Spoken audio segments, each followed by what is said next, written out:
Thank you, CB. That was a very touching tribute, and I must say that we are really working very hard. It's very difficult to carry forward. Vikram was an MIT engineer, and it's very hard for the rest of us to really carry forward his manufacturing culture and his manufacturing thinking, but we are working very hard to do that. So thank you so much. Mr. Jamshed Godrej, CB, distinguished members on the panel, and as Swati said, distinguished members in the audience. I thank CII for inviting me to share my thoughts on a very critical sector of the economy, and one, as we said, that my late husband Vikram was deeply committed to. Excuse me for repeating, but the disadvantage of speaking late on the panel is a lot has already been said, so please be a little patient if I'm a little repetitive. I do need to, however, put things in context. Today, the Indian manufacturing sector is 600 billion, accounting for a little less than 17% of the 3.5 trillion economy. Economists agree that the manufacturing sector must rise, as we've said, to over 25% of the economy as India reaches its target of a Viksit Bharat of 32 trillion by 2047, making manufacturing an 8 trillion economy by then. Looking at the shorter term, the target for the Indian economy is to reach 10 trillion by 2035. Even if the manufacturing sector were to rise to account for 20% by then, it would be a 2 trillion sector, a decadal growth opportunity of more than 200%. The global rebalance further positions India. Global supply chains could shift in India's favor. Industry is now waiting for the tariff policy. And one concern, of course, is how will the increasing nationalism impact business and global supply chains? Maybe there is an opportunity for India. Recently read that the Chinese companies are taking the lead in building a local supply chain ecosystem in India in electronics for the smartphone.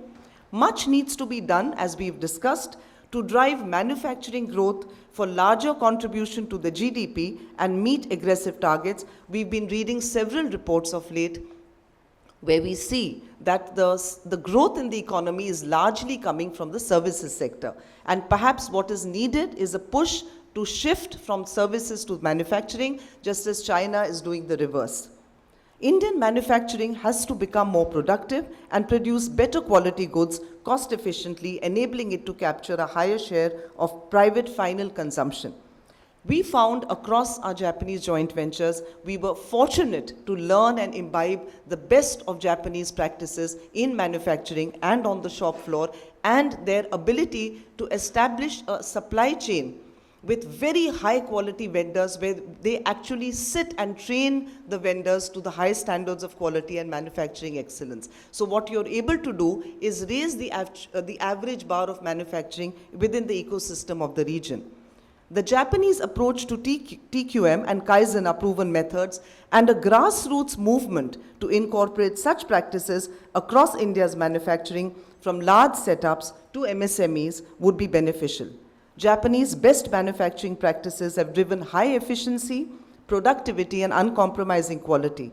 We found that with practices like Kaizen, continuous improvements, small incremental but measurable improvements monitored carefully can bring 30 to 50% increase in operational efficiency. TQM is embedded in the DNA of every manufacturer, from the smallest component to the final product. Helps Japan to reduce defective products by over 60%, especially in industries like ours in automotive and electronics, creating global leadership. Much of this, I think, will support a Make in India drive. The Toyota production systems, we are all familiar with it, it's almost generic to the category, TPS, minimizes waste, optimizes inventory, and improves efficiency. Production processes are streamlined and operations highly cost efficient. Just-in-time production minimizes inventory costs, keeping operations further agile and frugal. Lean manufacturing eliminates waste, enhances value add, ensures that every resource, every minute, and every unit of the material is optimized to its full potential, resulting again impact on your working capital, on your efficiencies, on your finances, can result up to 50% cost savings, reducing defects by 75%, adding to substantial improvement in working capital management. One thing we found interesting as a non-engineer, also, that TPS is not really only a production system. It's not just technical. It's a bottom-up approach to, it starts with the shop floor. It's about changing and transforming the culture and the mindset and thinking from the shop floor up. So it's really a bottom-up approach, and we found very interestingly that you can actually extend TPS to any industry. And from our company, we made a presentation a few years back to the media, to Times of India and Economic Times, on applying TPS in their media operation to show the same results. So it's really, we found it's about a culture and a mindset, not merely a production system. Automation and robotics, value added to their manufacturing. Japan has one of the highest robot densities in manufacturing, 397 robots per 10,000 workers compared to India's 25 per 10,000. Ability to integrate AI-driven robotics without really replacing human workers largely, but complementing their skills to move towards a more technology-driven manufacturing ecosystem. As we just spoke, future of manufacturing will be shaped by emerging technologies, sustainable solutions, and new age industries. Perhaps India can lead this transformation. To fulfill the dream of a Viksit Bharat by 2047, Indian manufacturing, we've already spoken, must be future ready by investing in developing the next generation of manufacturing sectors.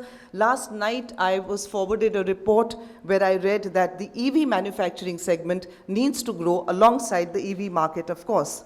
As we know, to make an EV battery, the most important thing is manufacturing the cell, which in India currently is largely and wholly imported from China. Abhi, as an aside on a lighter note, you also started importing a slogan from China this morning. So we assemble the cell in parts, which adds around 10% value. Motor, controllers, magnets, all are currently imported from China. However, there are 3 very large projects now just established, so hopefully that will give an impetus to EV manufacturing segment in India, reducing dependence on China. Green hydrogen has the potential to decarbonize industries from transportation to heavy manufacturing. We know that Japan has made strides in this to large-scale hydrogen production and storage. We can invest in hydrogen-ready manufacturing plants and supply chains. The Indian government has set a target to produce 5 million metric tons of green hydrogen annually by 2030. Maybe another new opportunity for manufacturers. We've said innovation is critical, smart factories are critical, I won't get into details. Globally, the smart factory market is projected to reach 244 billion by 26. India must be a key player, adopt Industry 4.0 solutions to increase efficiency and quality. To look at the softer aspects, which are very, very important even in the manufacturing industry, at the engineering, scientific, and management levels, it is essential to raise awareness of manufacturing as a high-growth, cutting-edge, high-opportunity area, attracting the best in manufacturing and further enabling India to become an advanced manufacturing country. I find that students, especially in the lesser income groups in Tier 2, Tier 3 towns, do not opt for streams of science and technology. We need perhaps a greater incentivization and push. I was reading about this young girl in Bihar, you might have read last 2 days. She was very intelligent, she got through in science, but her parents said she has to take an art subject. Of course, being a girl, they preferred her to be non-technical, but they found that the education in arts is far cheaper than an education in the streams of science and technology. The level of technology access that you need through your education process, they found is completely unaffordable. Human resource development, very, very important. One thing Vikram used to always say, he said, not just in the IT industry, but also in manufacturing, you have to look at value add per person. And he said, when the IT industry was at its peak and we set up our plants, we said our salary levels must equal or exceed those in the IT industry. And you do it because you work backwards through excellent manufacturing processes, high efficiencies, better working capital, and you reward. So value add per person is very, very important. This needs continuous training, high level of skilling, and of course, if I might add, even though it's a bias, more women in decision-making roles, not just on the shop floor in manufacturing. While government initiatives and support are important, the essential fuel that will drive it, and already Swati is working on this, and it's wonderful to know, it is the innovative spirit of the MSMEs and startup sectors and an expansive global vision of its corporate sector. We know it's very hard for MSMEs because they don't have easy access to capital, and therefore manufacturing does need a high capex. I believe there are a lot of changes happening now in the way banks give loans to MSMEs, not my area of expertise, but I've been studying this of late. Also, we find that when large OEMs want to decarbonize their supply chains, and we know that it's going to be equally important for micro businesses, MSMEs, and other small to large media manufacturing companies to also look at sustainability and invest in it, because that's going to be an important determinant attribute for manufacturing for the future. But we find it's easier to decarbonize our supply chain for tier 1 suppliers. We find it very, very hard to do it for tier 2 and tier 3 suppliers because of investment of capital, HR, etc. Today, there might be, to conclude, opportunities to be part of a globally competitive supply chain with a globally competitive export potential embedded. This is what I strongly believe in. We have a large domestic consumption market. I'm confident that the Indian manufacturing industry, all of us, the large and the MSMEs, will drive this and leverage the opportunity for India to truly become the factory for the world, following sustainable practices so that innovation and economic growth can go hand in hand with sustainability, equity, and good governance. Thank you so much.